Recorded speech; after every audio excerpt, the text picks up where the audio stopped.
Hallie is 6 years old. She has a mitochondrial cytochrome C oxidase deficiency, and she cannot walk, talk, crawl, sit, stand. She's 6-month-old in a 10-year-old body. She has seizures every day. She has the vagal nerve stimulator. She's on the ketogenic diet. She's on 3 anti-seizure medications, and nothing works. Nothing works. It's just, it breaks your heart no matter. I don't care, I've seen thousands of them and it just doesn't matter. It still breaks your heart. They can't get them to stop. They're just irretractable and there's nothing they can do. I'm a social worker at Children's Seashore House. About 70% of the children have neurologic problems, either spinal cord injury or traumatic brain injury or acquired brain injury. It's really, I think, overwhelming for most of the families. Hi, my name is Deanna Scott, my son Brian Scott and Brandon Scott. I'm here to tell you a little bit about my son Brian Scott, who was recently diagnosed with multiple sclerosis. This past year we have been going through our ups and downs with my son's illness. We've been back and forth into the hospital. This is something new to me and my family. It's hard. I was used to a normal 12-year-old boy at the time. There was a point in time back in August last year he couldn't walk or talk. All that took a toll on our family. I was scared, the family scared the rest of the family. My name is Monique. I'm 36 years old. I'm a legal clerk for the city of Philadelphia. Tyree is 16, going into the 11th grade in September, and was diagnosed with mature B-cell leukemia/lymphoma. The most difficult thing for me has been to care for him by myself. It impacted me a lot because never in a million years did I think that this healthy kid, he was a kid who was always taken to the doctor for his physical, always came back a clean bill of health, and when we found out, it was like totally devastating because it was like something I never would imagine. I'm a social worker here at Children's Hospital of Philadelphia, and I work on the Division of Oncology unit. Health insurance is often in place so that the health care and medical needs of the child can be met, but a family often isn't thinking of how their life might change financially if one or both parents has to lose time from employment or stop working altogether. Well, financial issues became difficult because I've exhausted all my time at work. So now anything I do to take off to get Tyree back and forth to his doctor's appointments and to the clinic, like my salary is affected by that. It was up in the air whether I was going to stay in school while Tyree's been sick, but I toughed it out and I just graduated May 21st, 2007. Hallie is over 4 feet tall, 67 pounds, and mommy can't lift her anymore.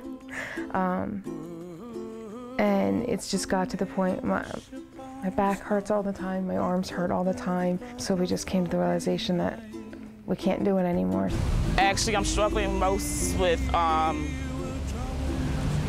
really staying on top of my bills. I'm just barely getting by. I'm staying afloat because I had to downgrade my full-time job to a sub position. So it's like I only could work limited days, and when Brian is sick and in the hospital, which is quite often to me, money and funds is very limited.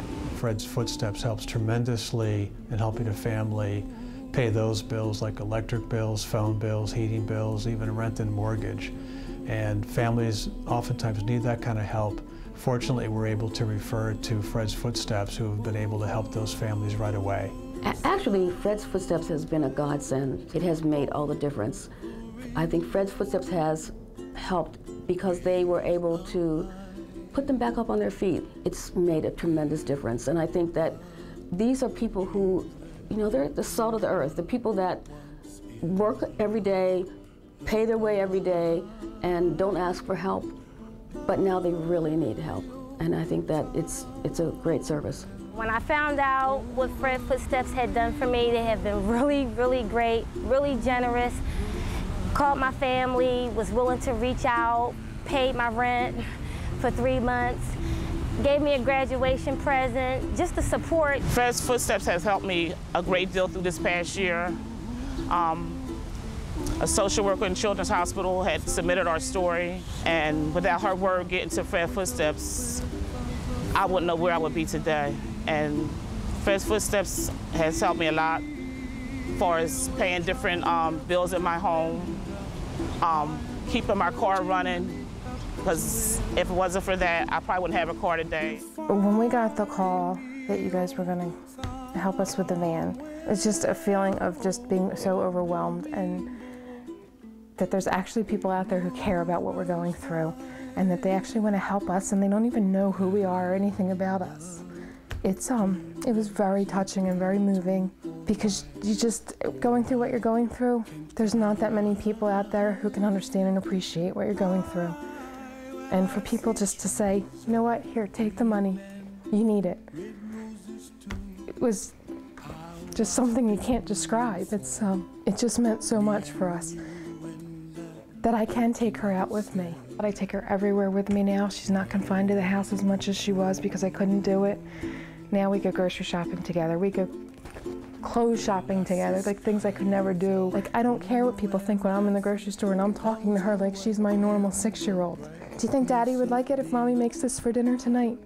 People look at me like I have 5 heads. I don't care.